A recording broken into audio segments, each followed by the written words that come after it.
बिस्मिल्लाहिर्रहमानिर्रहीम, अस्सलाम वालेकुम। खेलों की खबरों पर तबसरों और तज्जियों सजे स्कोर के एक और प्रोग्राम के साथ सैयद याह्या हुसैनी आपकी खिदमत में हाजिर है।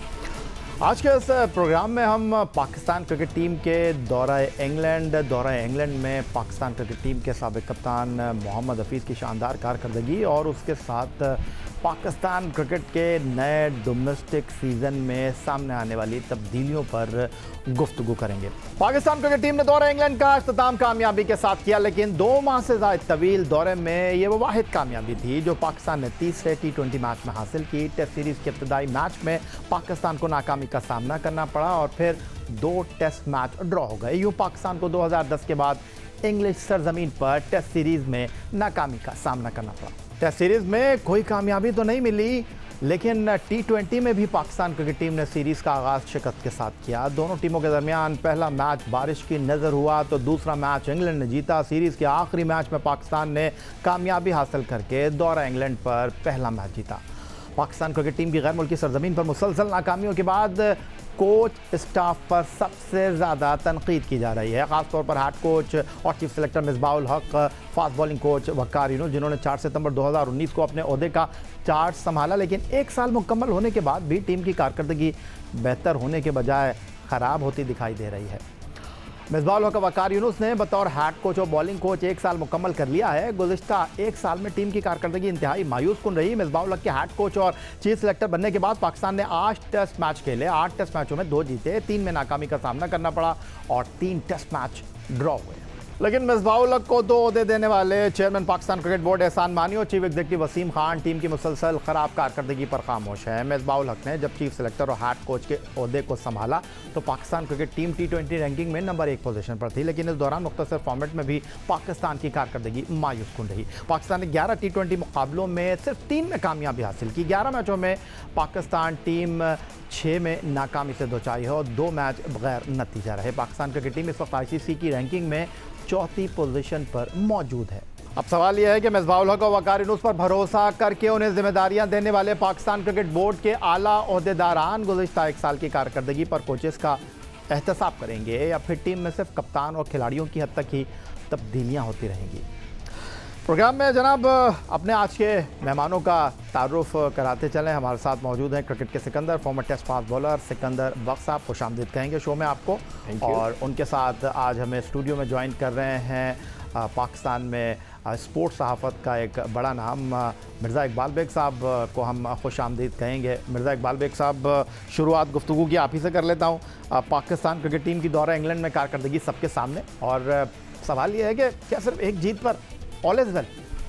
या मैंने अभी पैकेज भी देखा, आपने बड़ी सही बात की कि सिर्फ एक जीत पर और वो भी 5 रन की फतह पर खुशियां मनाना मेरे ख्याल में खुशफहमी में मुब्तला होने के मुतरादिफ है। लेकिन इकबाल बेग साहब, जीत तो जीत होती है ना? जीत होती, लेकिन किस तरीके से जीत हुई इसमें कोई शक नहीं कि पाकिस्तान के लिए ये जीत बड़ी अहम थी, क्योंकि अगर हम खाली हाथ लौटते ऐसा ना हो इकबाल बेग साहब बोले यार जीत भी गए देखो फिर भी इकबाल बेग नाराज। नहीं, नाराज़गी की बात नहीं, अगर हम खाली हाथ लौटते तो फिर सब अपनी अपनी छुरियां तेज़ किए हुए बैठे थे और तनकीद के निश्तर जो थे वो टीम मैनेजमेंट और क्रिकेट बोर्ड को बर्दाश्त करना पड़ते। लेकिन इस फतह ने काफ़ी हद तक उस पर पानी डाल दिया, इस फतह ने काफ़ी हद तक जो है काम डाउन किया और मैं समझता हूँ कि इन गलतियों से पाकिस्तान क्रिकेट टीम को सीखने की ज़रूरत है।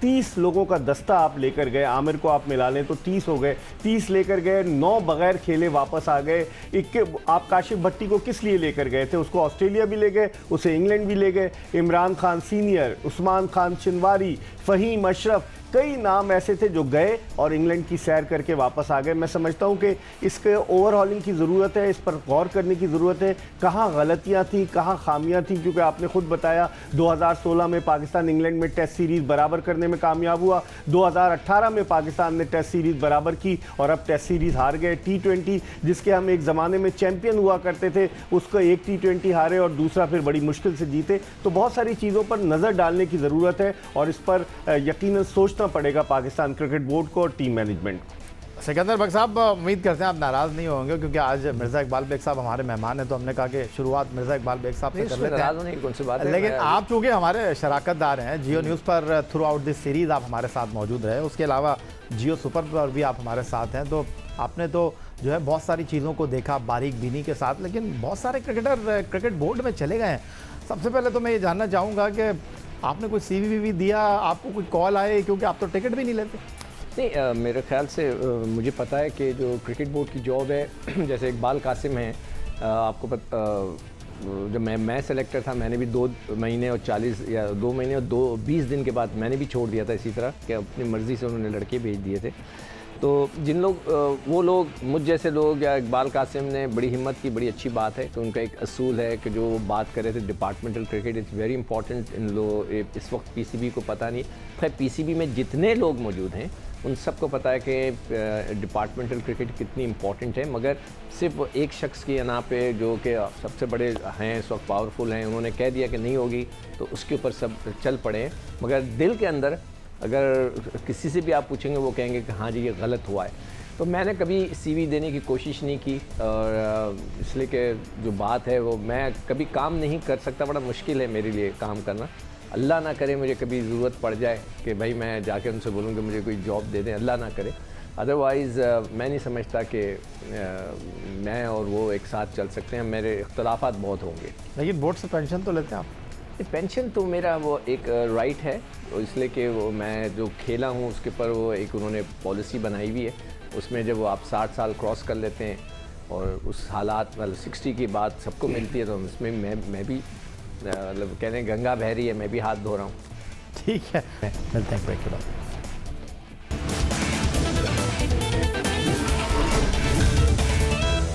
अगर एक और बड़ी इंटरेस्टिंग चीज़ इस वक्त शेयर करने लगा हूँ इकबाल बेग साहब और सिकंदर बग साहब, कि जब ये दौरा ख़त्म हुआ तो बहुत से खिलाड़ी जिस तरह बात कर रहे थे, England and Wales cricket board का शुक्रिया अदा कर रहे थे, बोर्ड की तारीफ़ें कर रहे थे। हफीज़ जब आए कैमरे की आगे आगे उन्होंने तारीफ़ नहीं की। उन्होंने क्या कहा वो भी देख लीजिए, और फिर आप खुद इस बात को जज कर लीजिए कि हफीज़ क्यों खटकते हैं और हफीज़ क्यों पसंद नहीं आते। जिस तरीके से हमारे ट्रेनर ने, हमारे फील्डिंग कोच ने, हमारे बैटिंग कोच ने, बॉलिंग कोच ने, मिसबा ने एक बहुत ही सेल्फ रिस्पेक्टेड माहौल हमें दिया।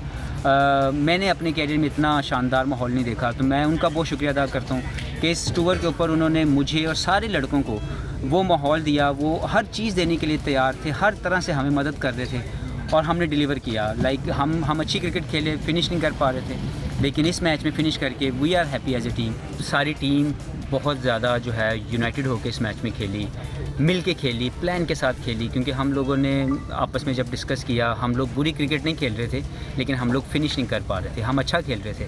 टेस्ट मैच भी हमसे फिनिश नहीं हो सका। जो दूसरा T20 हमारा हुआ, बाकी 2 टेस्ट मैच तो हो ही नहीं सके। तो जो T20 हम एक मैच हारे थे वो भी हमें जीतना चाहिए था, लेकिन फिनिश नहीं किया था। तो हम सब ने मिल के एक दूसरे के साथ एक दूसरे को कॉन्फिडेंस दिया। मिर्ज़ा इकबाल बेग साहब, आप तो सहाफ़ी हैं, हर्फ व किनाया में जो बात होती है बहुत अच्छे अंदाज में आप अंडरस्टैंड करते हैं, और हफीज़ तोते की तरह रटी रटाई बातें नहीं करते, और सीनियर खिलाड़ी हैं और इसीलिए शायद उनको ये मुकाम मिला है। लोग उनको पसंद करते हैं क्योंकि वो अपनी बात पर कायम रहते हैं, और यहाँ पर उन्होंने किसी के मुंह की बात नहीं कही, जो रटी हुई बातें थी वो नहीं कही। देखिए, उन्होंने किसी की तारीफ़ नहीं की, उन्होंने टीम के खिलाड़ियों की तारीफ़ की। उन्होंने मिसबाह को कहा कि उन्होंने बहुत अच्छे तरीके से मैनेज किया और इसका क्रेडिट मिसबाह को जाता है।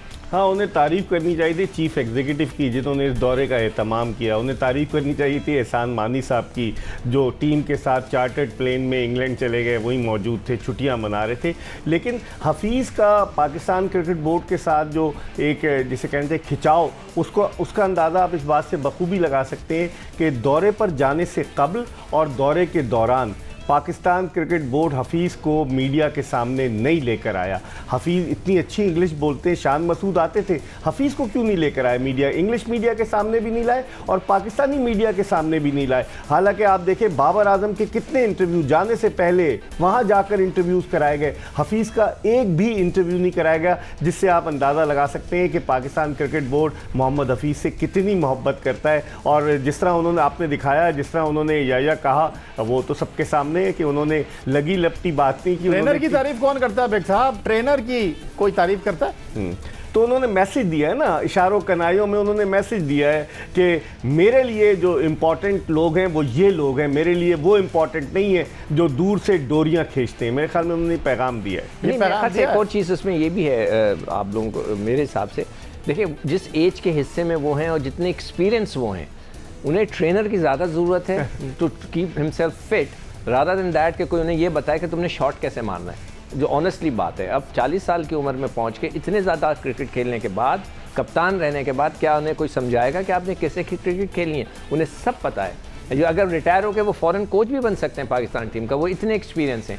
तो ही नीड्स अ ट्रेनर जो उनको फिट रखे फॉर द मैचेस। अच्छा सिकंदर बख्श साहब, मैं तो उन खिलाड़ियों की बड़ी कदर करता हूं जो पाकिस्तान के लिए खेलते हैं, पाकिस्तान से नहीं खेलते हैं। हालांकि हमारे former chief selector Mohsin Hasan Khan भी ये बात करते रहे हैं कि play for Pakistan, don't play with Pakistan. लेकिन हफीज़ ने कुछ दिन पहले बात की थी कि उन खिलाड़ियों को रिस्पेक्ट देनी चाहिए जो मुल्क के लिए खेलते हैं, और उन्होंने कहा था कि क्या उन खिलाड़ियों में एक्स्ट्रा टैलेंट होता है जो वो किसी फिक्सिंग वगैरह में चले जाते हैं। उन्होंने कहा क्या था, ज़रा वो मैं आपको दिखा दूँ पहले।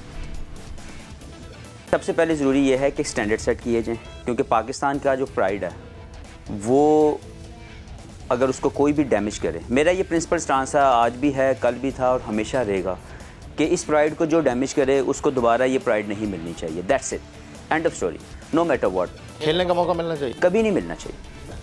अगर किसी ने ये कोई गिल्टी है और प्रूव हो जाता है कि जी ये बंदा, इसने ये जानबूझ के ये सारा काम किया, उसके बाद उसको ये स्टेज, ये प्राइड नहीं मिलनी चाहिए मेरी अपनी समझ के मुताबिक। मैं गलत हो सकता हूँ।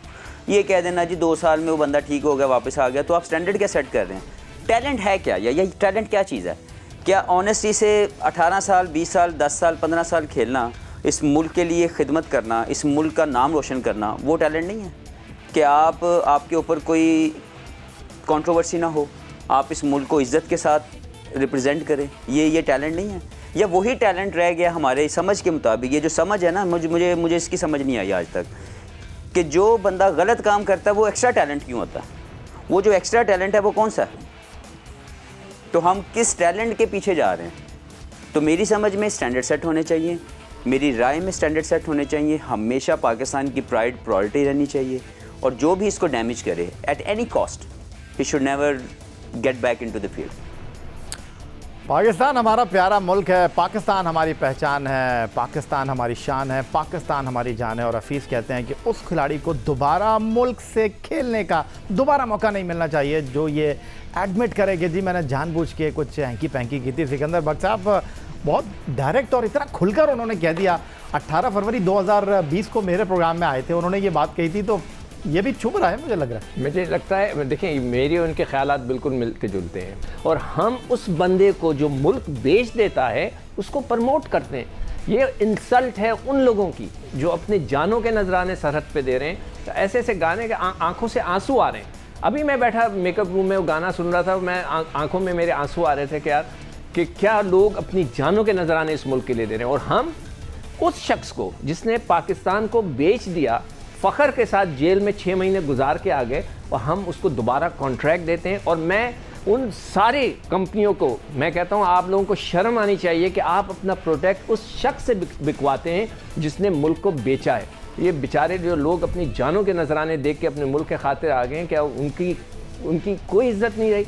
मुझे शर्म आती है। ये बड़ी बात की है हफीज़ ने तो, नहीं बिल्कुल, और रहते हुए बात की उन्होंने। बिल्कुल मैं कहता हूँ ये गलत है। ये हमारे इस मुल्क के साथ, हमारे इस मुल्क की मोहब्बत के साथ गद्दारी है। तो इकबाल बेग साहब, तो हफीज़ इतना खुलकर जब बात करेंगे तो फिर थोड़ा सा तो फिर डोरियां खिंचेंगी ना? नहीं बिल्कुल, मैं तो इसलिए हैरान हूँ कि आपने मोहम्मद आमिर को टीम से ड्रॉप कर दिया था, और टीम से ड्रॉप करने के बाद आपने जब हारिस रऊफ़ का जो टेस्ट था, कोरोना टेस्ट का, वो पॉजिटिव आया और आपने उसको आमिर को भेज दिया।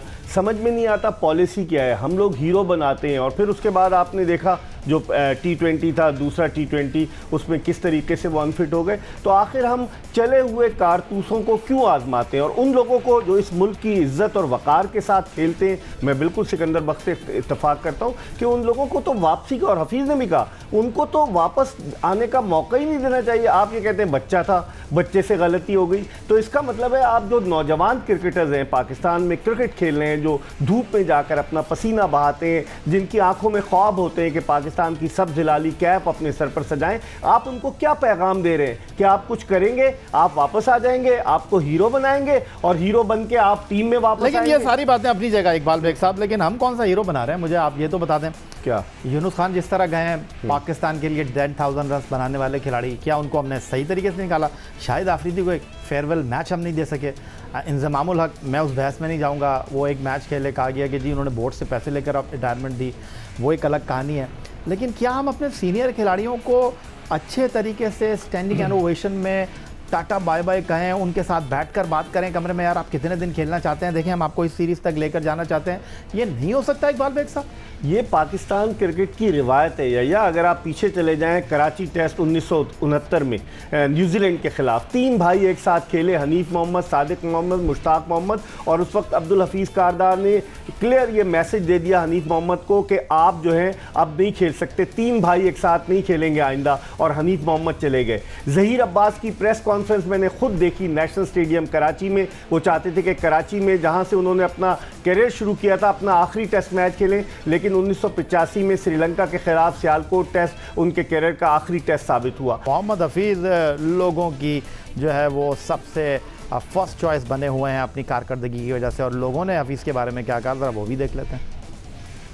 हफीज़ की परफॉर्मेंस बहुत अच्छी है, इस वक्त सबसे बेहतरीन हफीज़ की परफॉर्मेंस चली है। नहीं, वो देखो जो चीज़ अच्छी है उसकी तारीफ करनी पड़ेगी। अच्छी परफॉर्मेंस करी है उसने, अच्छा खेला है, पूरी टीम को एक साथ लेके चला उसने आखिर तक, मतलब 20 ओवर उसने पूरे खेले। देखिए मैं ये कहता हूँ उम्र की कोई कैद नहीं है, लेकिन परफॉर्मेंस जो भी कर रहे हैं ना उसको खिलाएं, परफॉर्मेंस ना करे उसको आप हटा दें।